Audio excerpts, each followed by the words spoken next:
మరోవైపు BRS party అభ్యర్థి మాకంటి సునీత ఎల్లారెడ్డిగూడలోని నవోదయ కాలనీలో కుటుంబ సమేతంగా తన ఓటు హక్కును వినియోగించుకున్నారు. కాంగ్రెస్ అభ్యర్థి నవీన్ యాదవ్ యూసఫ్ కూడా ప్రభుత్వ పాఠశాలలో తన ఓటు హక్కును వినియోగించుకున్నారు. నవీన్ యాదవ్ తన అనుచరులతో వచ్చి ఓటు వేశారు. ఇక దర్శకుడు రాజమౌళి తన ఓటు హక్కును వినియోగించుకున్నారు. షేక్పేట్ డివిజన్లోని ఇంటర్నేషనల్ స్కూల్ పోలింగ్ కేంద్రంలో ఆయన ఓటు వేశారు. ఇక బీజేపీ అభ్యర్థి లంకల దీపక్ రెడ్డి కూడా తన ఓటు హక్కును వినియోగించుకున్నారు. దీనిపై మరింత సమాచారాన్ని మా ప్రతినిధి హరీష్ ఫోన్ లైన్ ద్వారా అందిస్తారు. హరీష్, చెప్పండి, జూబ్లీహిల్స్ ఉప ఎన్నికల పోలింగ్ ఎలా కొనసాగుతుంది? అప్డేట్స్ ఏంటి?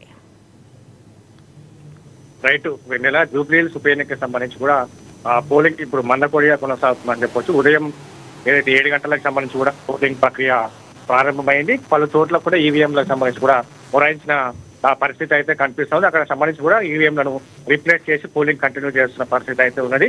11 ప్రాంతాల్లో బూత్ లోని ఏదైతే బోరాబండకు సంబంధించి కూడా బూత్ 348తో పాటుగా 11 ప్రాంతాల్లో కూడా ఈవీఎంలు మొరాయించాయి. కొద్దిసేపుకు సంబంధించి కూడా అక్కడ పోలింగ్ ను ఆపివేశారు. అక్కడ ఈవీఎంలకు సంబంధించి కూడా రీప్లేస్ చేస్తూ అక్కడ పోలింగ్ కంటిన్యూ చేస్తున్న పరిస్థితి అయితే కనిపిస్తా ఉన్నది. ఇప్పటికే కాంగ్రెస్ నుంచి నవీన్ యాదవ్, అలాగే బీఆర్ఎస్ నుంచి మాగంటి సునీత, బీజేపీ నుంచి కూడా లంకల దీపక్ రెడ్డి సంబంధించి కూడా వాళ్ళ కుటుంబ సమేతంగా ఓటు హక్కును వినియోగించుకున్నారు. యూసుఫ్ గూడలో నవీన్ యాదవ్ సంబంధించి కూడా ఆయన ఓటు వేసిన పరిస్థితి ఉంది. ఇక దాంతో పాటుగా అయితే సునీతకు సంబంధించిన బీఆర్ఎస్ పార్టీ నుంచి మాగంటి సునీత కూడా కుటుంబ సమేతంగా ఓటు వేశారు. మొత్తంగా పోలింగ్ సంబంధించి కూడా 407 పోలింగ్ కేంద్రాలను ఏర్పాటు చేశారు.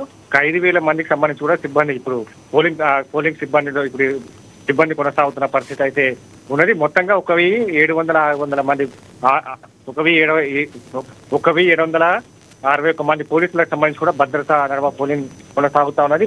మొట్టమొదటిసారిగా ఇప్పుడు ఏదైతే డ్రోన్ కి సంబంధించి కూడా ఏర్పాటు చేయడం జరిగింది. అన్ని పోలింగ్ కేంద్రాలకు సంబంధించి కూడా డ్రోన్ కెమెరా నిఘా నడుమ కూడా పోలింగ్ ప్రక్రియ కొనసాగుతుంది. సమస్యాత్మకమైన ప్రాంతాలకు సంబంధించి కూడా సీసీ కెమెరాలను ఏర్పాటు చేశారు. అక్కడ పోలీసుల బందోబస్తు కావచ్చు, డ్రోన్ కెమెరాకు సంబంధించి కావచ్చు, వీటన్నిటి కూడా ఎప్పటికప్పుడు పర్యవేక్షిస్తున్న పరిస్థితి అయితే కనిపిస్తా ఉన్నది. మొత్తంగా 800 మందికి సంబంధించి కూడా కేంద్ర బలగాలతో పాటుగా రాష్ట్ర పోలీస్ శాఖ నుంచి కూడా అయితే హరీష్, ఇప్పటి వరకు ఎంతవరకు పోలింగ్ నమోదైంది? అప్డేట్స్ ఏంటి? రైట్, ఉదయం 7 గంటలకు సంబంధించి కూడా పోలింగ్ ప్రక్రియ కొనసాగుతున్న నేపథ్యం అయితే వస్తుంది.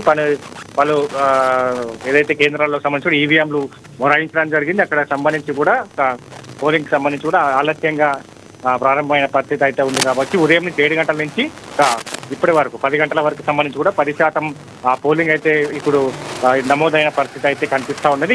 మొట్టమొదటిసారిగా ఈ పోలింగ్ జూబ్లీహిల్స్ ఉప ఎన్నిక నుంచి కూడా ఏదైతే ఓటింగ్ శాతాన్ని ఎక్కువ పెంచడానికి కూడా ఈసీ కీలకమైన నిర్ణయాన్ని తీసుకుంది. దాంట్లో భాగంగానే 5 గంటల వరకే పోలింగ్ ప్రక్రియ కొనసాగుతున్న పరిస్థితి ఉంది.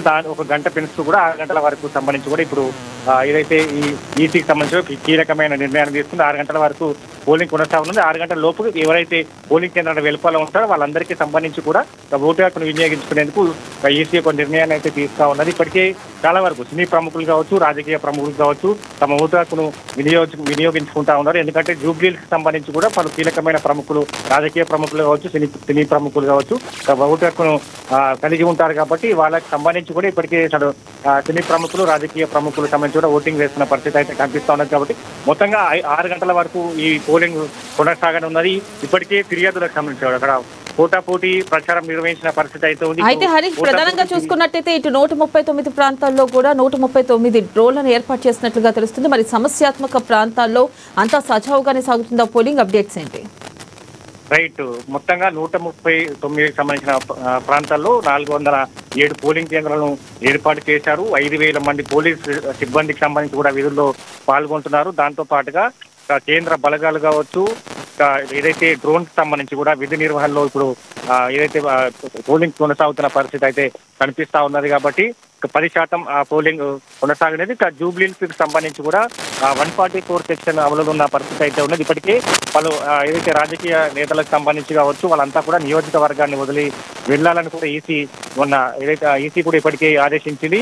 దాంట్లో భాగంగా బీఆర్ఎస్ అలాగే కాంగ్రెస్ మధ్య ప్రధానమైన పోటీ ఉన్నది. కాబట్టి వాళ్ళు పోటాపోటీ ఫిర్యాదులు చేస్తా ఉన్నారు. ఈసీకి సంబంధించి కూడా బీఆర్ఎస్ నేతలు నియోజకవర్గాల్లో తిరుగుతా ఉన్నారు. ఇక కాంగ్రెస్ పార్టీకి సంబంధించి కూడా వాళ్ళు ఎమ్మెల్యేలు కావచ్చు, ప్రభుత్వ నియోజకవర్గంలో తిరుగుతున్నారు. వాళ్ళంతా కూడా వెళ్ళాలి అని కూడా ఇప్పుడు ఈసీకి ఫిర్యాదు చేస్తా ఉన్నారు బీఆర్ఎస్ వైపు, ఇక్కడ కాంగ్రెస్ వైపు నుంచి కూడా బీఆర్ఎస్. అయితే హరీష్, ప్రధానంగా చూసుకున్నట్టయితే ఇటు మాగంటి సునీత కూడా పోలింగ్ కేంద్రాల్లో పర్యవేక్షించినట్లుగా తెలుస్తుంది. మరి ఈ నేపథ్యంలో పోలీసులు అడ్డుకున్నట్లుగా తెలుస్తుంది. దాని గురించి అప్డేట్స్ ఏంటి అసలుకి?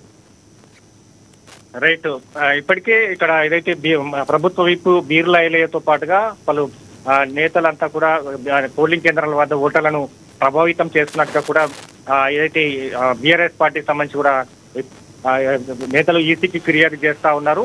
ఇక రేవత్ నగర్ కి సంబంధించి కూడా మాగంటి సునీత గోపీనాథ్ కి సంబంధించి కూడా పోలీసులు అక్కడ